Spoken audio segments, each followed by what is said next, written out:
ভাগ্য এইটোৱে যে আমচুৰ জেনেৰেল ছেক্ৰেটাৰী আজি অসমীয়া ঠাইত ধমকি দিব পৰা হ'ল। গতিকে অসমৰ মানুহে আমি আগতে এই কথাবিলাক কৈয়ে থাকোঁ, অসমৰ মানুহে বুজিব লাগিব যে আমাৰ আচলতে শত্ৰু কোন আৰু এই শত্ৰুবিলাককে কংগ্ৰেছ দলে প্ৰশ্ৰয় দি আছে। গতিকে মিনিংটো বুজি পাইছে যে আজিৰ তাৰিখত অসমীয়া জাতিৰ কাৰণে আটাইতকৈ ডাঙৰ শত্ৰুৱে হ'ল কংগ্ৰেছ দল। কংগ্ৰেছ তাৰ লগে লগে AUDF-এ কওক, ৰাইজৰ দলে কওক, লুৰিণ গগৈ পাৰ্টীয়ে কওক, সকলোতো এটা পাৰ্টীয়ে আৰু একেলগে আছে। গতিকে সকলোৱে লগ হৈ অসমীয়া জাতিৰ কাৰণে এটা ভয়াৱহ ইংগিত আনিছে। মই ভাবোঁ যে ৰেজাউল কৰিমৰ যিটো বক্তব্য, এই বক্তব্যই অসমীয়া জাতিৰ প্ৰতি ভাবুকি আনিছে আৰু অসমৰ খিলঞ্জীয়া মানুহে কথাটো বুজিব লাগিব।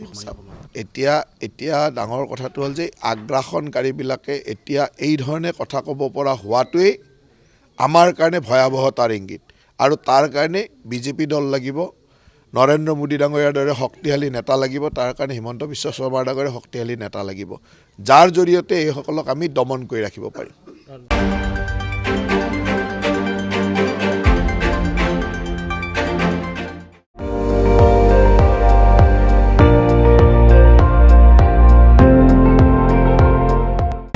আপুনি চাই আছে ND24, সৰ্বশ্ৰেষ্ঠ নহয় সৰ্বোত্তমৰ দৌৰত।